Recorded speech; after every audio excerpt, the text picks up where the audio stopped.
नमस्कार दोस्तों, video number 13 है। 13 नंबर, निम्न में से कौन सी बौद्धिक परीक्षण के लिए उपयोग करने की सावधानी नहीं है? इसका राइट आंसर क्या हो जाएगा?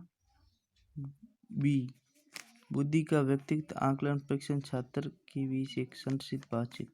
ये फिर आगे बढ़ते हैं क्वेश्चन नंबर 14 पे। एरिक्सन के अनुसार बच्चों का मनोसामाजिक विकास 8 चरणों में होता है। कक्षा 3 का छात्र 9 साल के आसपास विकास के किस चरण से मेल खाता है?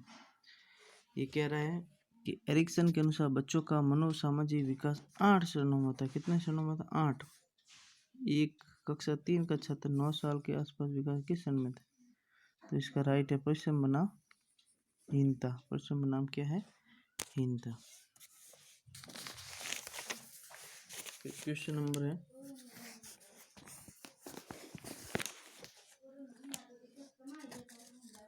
Question number 15। हावर्ड गार्डनर का कहना है कि कई प्रकार की बुद्धि दिमाग फ्रेम होते हैं। उसके द्वारा सुझाई गई बुद्धि की श्रेणी कौन सी है? विश्लेषणात्मक बुद्धि, रचनात्मक बुद्धि, प्रगतिवादी कौशल, व्यवहारवादी कौशल। तो इसका राइट आंसर क्या है? प्रगतिवादी कौशल। क्वेश्चन नंबर 16 पे चलते हैं।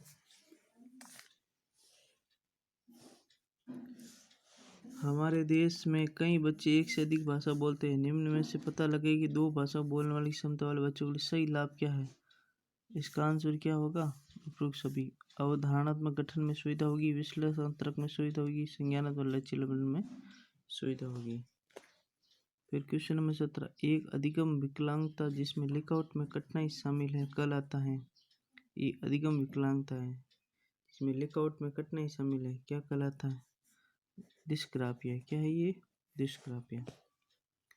फिर 18 नंबर, निम्न में से कौन सा योगात्मक मूल्य संबंधित है? इसका राइट ये आंसर। सत्र के अंत में शिक्षार्थी प्रदर्शन का अंतिम आकलन।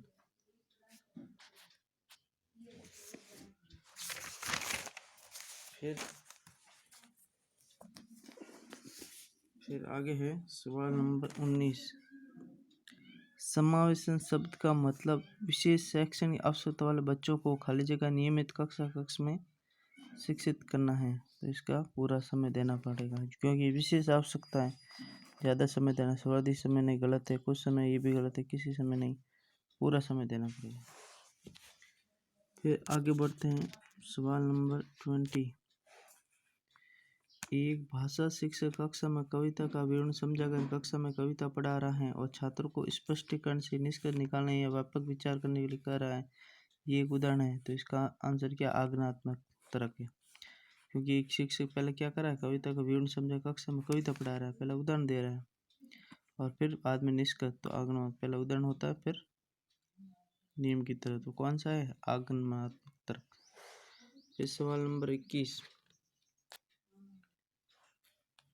एक अध्यापक कक्षा में कुछ गतिविधि कर रहा है। न केवल ये पूछ रहा है कि क्या हुआ, बल्कि ये भी पूछ रहा है कैसे और क्यों। उन्हें एक प्रश्न के विभिन्न उत्तरों और परख की तुलना करने में मदद करने सबसे अच्छा जवाब इन गतिविधियों को बढ़ावा देने की कोशिश कर रहा है। समानता, आलोचनात्मक सोच, एकीकृत सोच या अवधारणात्मक मानचित्र। तो इसका राइट आंसर ये आलोचनात्मक सोच कर रहा है। ठीक है। फिर अगला सवाल, सकारात्मक और नकारात्मक उत्तेजना घटना छात्र के व्यवहार को प्रेरित कर सकते हैं। कौन सा मनोवैज्ञानिक परिप्रेक्ष्य इस तरह से प्रेरणा की व्याख्या करता है? तो इसका आंसर क्या है? व्यवहार। क्या है? व्यवहार। इसके आगे हम अगला वीडियो में पढ़ेंगे।